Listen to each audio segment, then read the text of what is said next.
From Keene in the Shire, the Liberty Media capital of the world, this is Daryl W. Perry, host of FPP Radio News for Tuesday, October 11th, 2016. Silver is trading at $17.59 per ounce. Gold is valued at $1,257 per ounce. And according to BitcoinAverage.com, the average price of Bitcoin is $635. Antiwar.com reports a major Saudi airstrike on Saturday tore through a funeral home in the Yemeni capital city of Sana'a, killing at least 155 people and wounding over 500 others. This was the deadliest incident of the war so far, but hardly earth-shattering, as the Saudi war has been punctuated by scores of incidents of large civilian death tolls. U.S. warnings that they are not giving a blank check to the Saudis in Yemen may ring hollow, given their continued backing for the conflict, but it comes from genuine concern. That concern, by all indications, is that the United States government will have some legal liability for the Saudi war crimes they are abetting. U.S. government lawyers have been feverishly working on arguments to try to avoid the U.S. being classified as a co-belligerent in the conflict. That classification would reflect how heavily the U.S. is involved in the war and has led the U.S. to providing some don't target list to the Saudis of things they aren't supposed to blow up, an effort to build up a future defense. The civilian death toll of the Yemen war ultimately is a concern for the Obama administration,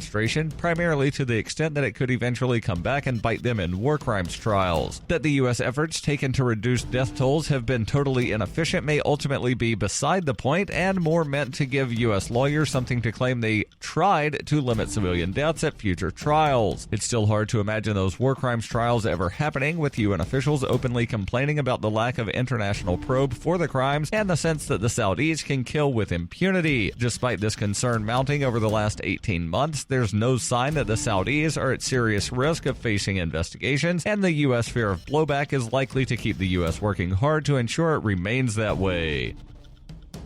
For nearly 40 years, Roberts & Roberts Brokerage has been a trusted source for buying and selling precious metals like gold and silver. They also take Bitcoin for precious metal purchases and have permanently removed the minimum purchase amount for all orders paid in the digital currency. Call Roberts & Roberts today for knowledgeable advice on buying and selling precious metals and a forward-thinking approach to new technologies. 800-874-9760 or visit online at rrbi.co.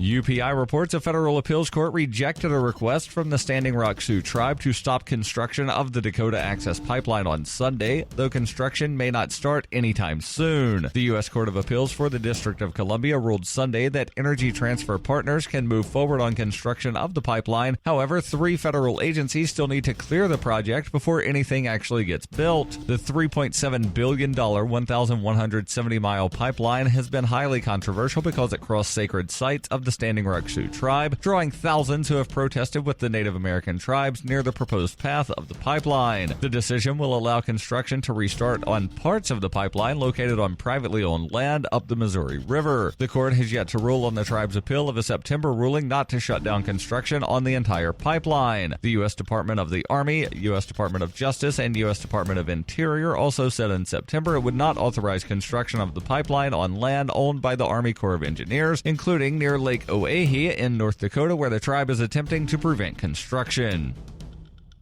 FPP Radio News is brought to you by Bitcoin Not Bombs. Bitcoin Not Bombs is a launching pad for nonprofits and social entrepreneurs into the financial freedom of the Bitcoin economy. Bitcoin Not Bombs offers premium publicity campaigns designed to facilitate an organization's adoption of Bitcoin as a payment system and to fully capitalize on that decision in their fundraising efforts. Bitcoin Not Bombs is fully committed to being the hub of the nonprofit sector of the Bitcoin economy, maximizing the potential cross-promotion of all our clients and commercial partners. To learn more, visit bitcoinnotbombs.com.